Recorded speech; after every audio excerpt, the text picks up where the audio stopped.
Hey guys, welcome back to my channel. আমি আজকে একটা ওয়েডিং গেস্ট মেকআপ টিউটোরিয়াল বানাচ্ছি। তো এটা আমাকে স্পেশালি আমার একটা ছোটো বোন আমাকে বলেছিল, তো তার জন্য মেকআপ লুকটা আমি ক্রিয়েট করেছি। তো তোমরা দেখো, ভালো লাগলে শেয়ার করো, সাবস্ক্রাইব করো অ্যান্ড লাইক তো অবশ্যই করবে। তো আমি প্রথমে সবসময়ই জানো, আমি মেকআপ শুরু করার আগে আমি আমার ফেসে ভালো করে টোনার লাগিয়ে নিই, তারপর ময়শ্চারাইজার লাগিয়ে নিই। তো আমি এখানে গুড ভাইবসের টোনার লাগিয়েছিলাম অ্যান্ড ময়শ্চারাইজারের জন্য আমি এখানে বোরোপ্লাসের অ্যালোভেরা জেলটা ইউজ করেছি।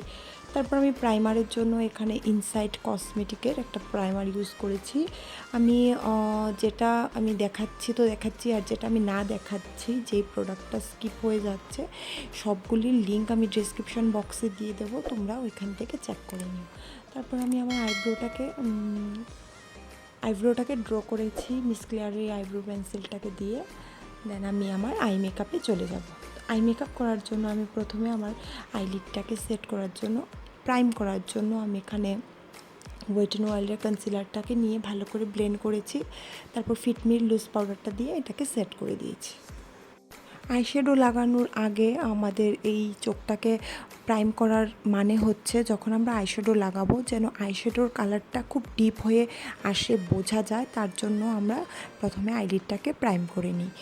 আর কোনো আইশ্যাডোর মধ্যে কি হয়, যে কালার্সগুলি থাকে একদমই পিগমেন্ট না, তো সেই পিগমেন্টেশনটাকে আনার জন্য তখন আমরা যখন আইলিডটাকে প্রাইম করব কনসিলার দিয়ে, তখন সেট না করার আগেই আমরা সেটার মধ্যে যদি আইশ্যাডো লাগাই, তাহলে কিন্তু সেটাও কিন্তু পিগমেন্টেশনটা কিন্তু খুব ভালো করে আসে। আর যদি পিগমেন্টেশন ভালো হয় তাহলে তো অবশ্যই সেট করে নিও, না হয় কিন্তু ক্রিজ পড়ে যাবে। তুমি দেখতেই পাচ্ছ, আমি একটা সিম্পল একটা পিঙ্ক কালার শেডটাকে নিয়ে আমার লিডে অ্যান্ড ক্রিজ লাইনে লাগিয়েছি, আর বেশি কিছু করিনি। তারপর আমি এখানে নাইকার এই ফাউন্ডেশনটাকে নিয়ে ভালো করে ডট ডট করে লাগিয়ে, দেন আমি এখানে প্যাকের এই ফাউন্ডেশন ব্রাশটা দিয়ে ভালো করে ব্লেন্ড করে দিচ্ছি।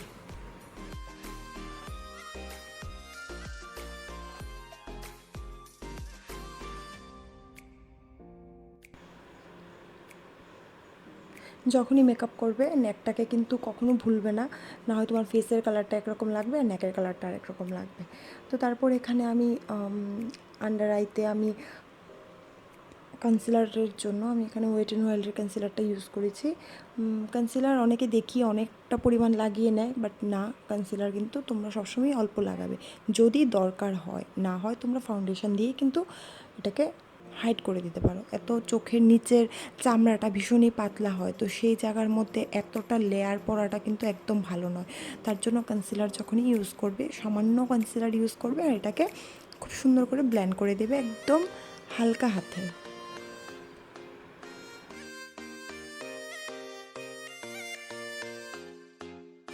তো তারপর আমি যেখানে যেখানে কনসিলারটা দিয়েছি, আই মিন ফোরহেডে, bridge of the nose, little bit চিনে, তারপর আমার মাউথের এরিয়াতে যেখানটায় একটু হালকা হালকা কালো কালো থাকে, ওই জায়গাগুলিকে কনসিলার দিয়ে ভালো করে ব্লেন্ড করে দিয়েছি। তারপর আমি একটা ফিটমির লুজ পাউডারটা নিয়ে ভালো করে আমার যেখানে কনসিলার লাগিয়েছি সেখানটার মধ্যে প্রথমে এইভাবে লাগিয়ে দেব।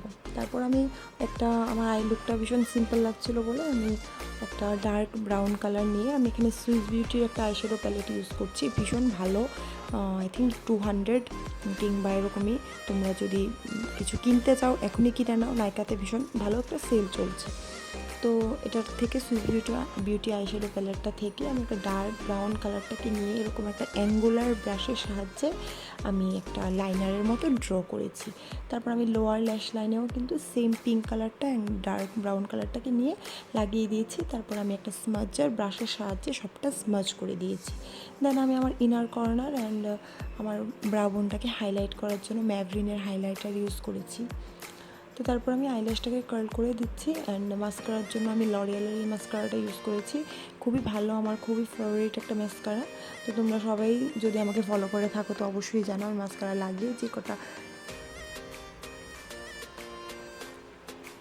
মাস্কারাটা লাগিয়ে আমার এই যে ওয়ানটার মধ্যে যতটুকু প্রোডাক্ট থাকে সেটা দিয়ে আমি আমার আইব্রোটাকে সেট করে দিই। তারপর লোয়ার ল্যাশ লাইনেও আমি সেমভাবে মাস্কারার কোটিং করে দিচ্ছি। তারপর আমি আমার আন্ডার আই থেকে সবকটা পাউডারকে ডাস্ট করে আমার পুরো ফেসে লাগিয়ে নেব একটা কাবুকি ব্রাশের সাহায্যে। তারপর আমি ব্রঞ্জিংয়ের জন্য আমি এখানে সুগারের এই ব্রঞ্জিংটা ইউজ করছি, করে যেখানে যেখানে ব্রঞ্জিং করার দরকার সেখানে করছি। আর হেয়ার লাইনেও করব, যাতে সবটা যেন মনে হয় একদম ন্যাচারাল বোঝায়, না তো মনে হবে একটা আলগা আলগা ব্ল্যাক ব্ল্যাক দাগ পড়ে আছে। তো তারপর আমি আমার ঠোঁটটাকে একটু ব্রঞ্জ করার জন্য ঠোঁটের নিচেও লাগিয়ে নিয়েছি। দেন আমি ব্লাশ ইউজ করছি। ব্লাশের জন্য আমি এখানে এলএ কালার্সের আইকন শেড একটা ব্লাশ ইউজ করছি, খুবই ভালো ব্লাশটা, ভালো লাগে আমার। দেন লিপস্টিকের জন্য আমি একটা ডার্ক লিপস্টিক পরবো, এটা হচ্ছে ব্লু হেভেনের একটা লিপস শেড, নাম্বার হচ্ছে আই থিঙ্ক 4 না জানি 5, যাই হোক আমি ডিসক্রিপশন বক্সে দিয়ে দেবো, তোমরা চেক করে নিও। তারপর অ্যাজ ইউজুয়াল আমি দেখতেই পাচ্ছ আমি হাইলাইটার ইউজ করেছি। আমি হাইলাইটারটা ইউজ করার আগে আমি আমার ফেসটাকে সেট করে নিয়েছিলাম ম্যাভলিনের সেটিং স্প্রেটা দিয়ে, এটা বোঝা মানে স্কিপ হয়ে গেছে। তো তারপর আমি একটা সেই পাউডার ব্রাশের সাহায্যে পুরো ফেসটাকে ব্লেন্ড করে দিচ্ছি, যাতে সব কিছু একদম স্লিমনেস লাগে। তো এটা হচ্ছে আমার ফাইনাল লুক।